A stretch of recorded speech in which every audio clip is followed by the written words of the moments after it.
Hello student, welcome back to another video of St. Michael's Academy e-learning class. I am Sri Ram teaching you accountancy of class 12. My dear student, in previous video we have discussed the topic that is goodwill, that how goodwill is treated at the time of admission of a partner. So we have seen the conditions that at the time of admission of a partner, goodwill is treated in some conditions. So the number one condition was that when goodwill is paid privately by new partner. पहला जो condition था that was when goodwill is paid privately by new partner. It means at the time of admission of a partner, the new partner is paying the goodwill that is outside the firm. So in this very condition there will be no journal entry because this transaction will not be recorded in the books of account. It is very simple. Okay.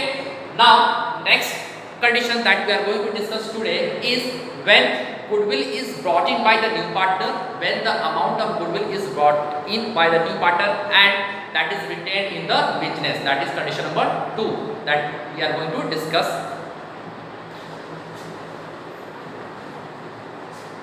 So we are having the journal entries. That was condition number 2. Condition number 2. When goodwill brought in by new partner and amount is retained in business. So this is condition number 2. In this very condition we are having some journal entries. We are having few journal entries. हम journal entries देखेंगे कि वो journal entries क्या होगा. Okay? So journal entries के लिए यहाँ पे एक मैं टेबल एक ड्रॉ कर देता हूँ. That will be easy. यहाँ पे कंडीशंस जब हम देखते हैं that is condition. पहला कंडीशन क्या होगा जब वो गुडविल लेकर के आएगा. When goodwill brought in by the new partner. So that is goodwill brought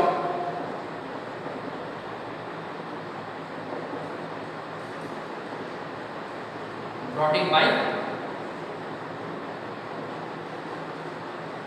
new partner. This is condition. So when goodwill is brought in by the new partner, the entry will be whether in cash, a new partner can bring goodwill in cash or whether in check. Whether in check. So for check we used to write bank. Okay. So whether if a new partner is bringing the amount of goodwill in cash, in that very condition we have to write cash account, or whether if a new partner is bringing his amount of share in check, then we have to write bank. Okay. So cash or bank account debit. Cash or bank account debit. 2. Goodwill account. So we can write premium for goodwill account. Premium for goodwill account. So this is our first journal entry. That is cash or bank. As the condition is, जो भी condition होगा उसके according हम cash और bank को debit करेंगे. So cash and bank account debit to premium for goodwill account. ये हमारा पहला journal entry होगा कब? When goodwill brought in by new partner. That is being the amount of goodwill brought by new partner. Simply being the amount of goodwill brought in by new partner. ये हमारा पहला journal entry होगा. Next journal entry जब ये जो goodwill partner ने new partner ने लेकर के आए. तो ये जो गुडविल लेकर के आते हैं वो किसके लिए लेकर के आते हैं? सेक्रीफाइसिंग पार्टनर्स के लिए लेकर के आते हैं. ऑलरेडी हमने डिस्कस किया है कि ये जो गुडविल होता है वो ये गुडविल जो न्यू पार्टनर लेकर के आता है वो किसको मिलता है? वो सेक्रीफाइसिंग पार्टनर्स को मिलते हैं.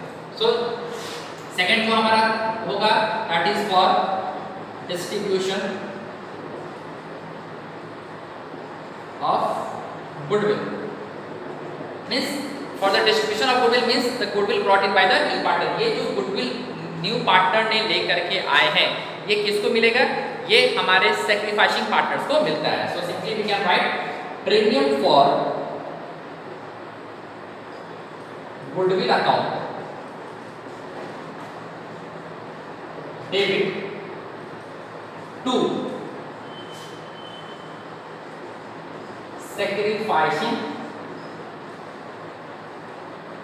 partners capital और current account to sacrificing partners capital और current account। My dear student, हमने आप लोगों को बता रखा है कि जो मेथड ऑफ मेंटेनिंग कैपिटल्स होते हैं पार्टनर्स के, वो दो मेथड होते हैं। We are having two methods, first is fixed capital method and another is fluctuating capital method. So that's why I have written capital or current. It means if in question there is given that the partners are maintaining fixed capital method, they are following the method that is fixed capital method, in that very condition we have to use current account. On the other hand, if question is silent whether partners are maintaining fixed capital account method or fluctuating capital method, then we have to assume that the partners are maintaining fluctuating capital account method. So that's why we will use the term capital account. Okay, so premium for goodwill account debit to sacrificing partners capital account if fluctuating capital method is followed, or to sacrificing partners current account if fixed capital account method is followed. Clear? So, यहाँ जो goodwill, ये जो premium of goodwill जो new partner ने लेकर के आए, वो जो अमाउंट था गुडविल, वो किसको मिलेगा? सैक्रिफाइसिंग पार्टनर्स को मिलता है। और किस रेशियो मिलता है? सैक्रिफाइसिंग रेशियो मिलता है। Again and again I am reminding you my dear students that there is a difference between sacrificing ratio and old partners, sorry sacrificing partners and old partners. ये जरूरी नहीं है कि जितने भी ओल्ड पार्टनर्स हैं या एग्जिस्टिंग पार्टनर्स हैं वो सभी के सभी सेक्रीफाइस करें at the time of admission of a new partner. So that's why we will be using the word sacrificing partners, not old partners. Clear? So narration हम यहाँ पे लिखेंगे that is being goodwill brought in by new partner is distributed among sacrificing partners, not old partners. हम हमेशा word use करते हैं that is sacrificing partners, old partners हम नहीं बोलेंगे। क्लियर? बेसिकली ओल्ड पार्टनर्स ही सेक्रीफाइसिंग पार्टनर्स होते हैं, लेकिन ये जरूरी नहीं है कि जितने भी पार्टनर्स हैं वो सभी के सभी सेक्रीफाइस करें at the time of admission of a new partner. So that's why I have used the term sacrificing partner और सेक्रीफाइसिंग रेशियो। ये हमेशा याद रखेंगे, not old ratio, not old partners.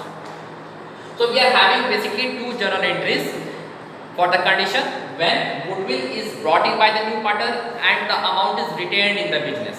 ये जो अमाउंट है ये पार्टनर्स लोगों ने बिजनेस में रिटेन किया, इन लोगों ने विड्रॉ नहीं किया है। So you can just note it down student or you can simply take the screenshots।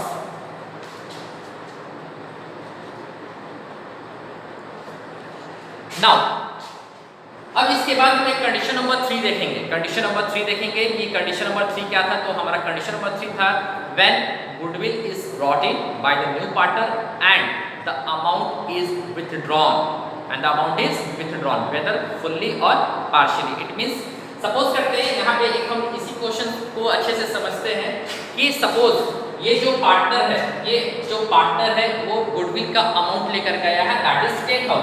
Just for example मैं कंडीशन नंबर 3 की बात कर रहा हूँ, ये कंडीशन नंबर 2 था। अब कंडीशन नंबर 3 की मैं बात करूंगा कि कंडीशन नंबर 3 क्या कहता है when goodwill brought in by new partner and amount is withdrawn. यहाँ पे इसको बस and amount is withdrawn by sacrificing partners। Conditions क्या थे? whether fully और partially। तो कंडीशन हो सकते हैं। मैं एक एग्जांपल दे रहा हूँ।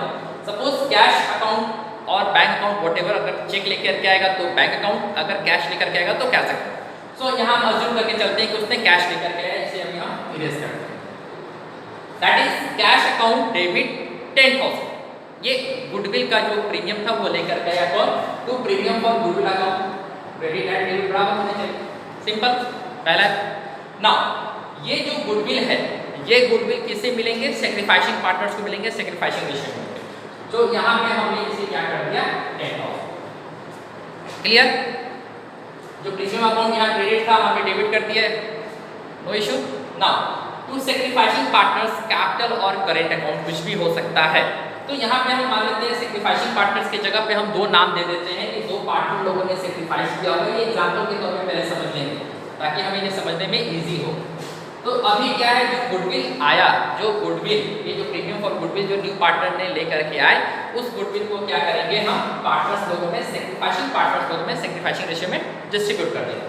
तो टू सपोज दो पार्टनर है, two's capital account, fluctuating method है, so that's why I am using the word capital account.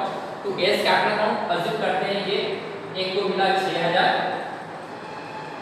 And to दो पार्टनर ने 20 capital account that is 4,000। Okay, now ये जो गुडविल लेकर के आया पार्टनर, ये जो गुडविल लेकर के आया new partner, can say as C, वो गुडविल सेक्रीफाइसिंग पार्टनर्स लोगों में सेक्रीफाइसिंग रेशियो में डिस्ट्रीब्यूट हो गया। Now the next portion of question is that is it is withdrawn, इसे विथड्रॉन कर लिया गया किसके द्वारा?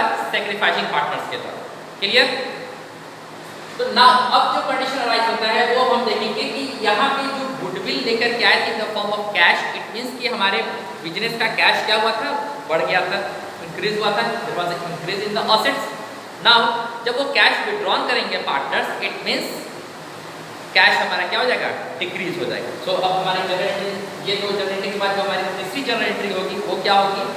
वो होगी यहाँ पे मैं लिख देता हूँ इसे इरेज करके, दैट विल बी पार्टनर लोगों ने निकाला एस कैपिटल अकाउंट डेबिट, बीस कैपिटल अकाउंट, ये अभी कुछ नहीं, ये अब अभी छोड़ देंगे। एस कैपिटल अकाउंट डेबिट, बीस कैपिटल अकाउंट डेबिट, सपोज करते हैं कि फुल जो था पूरा का पूरा अमाउंट निकाल लिया to cash account that was 10,000।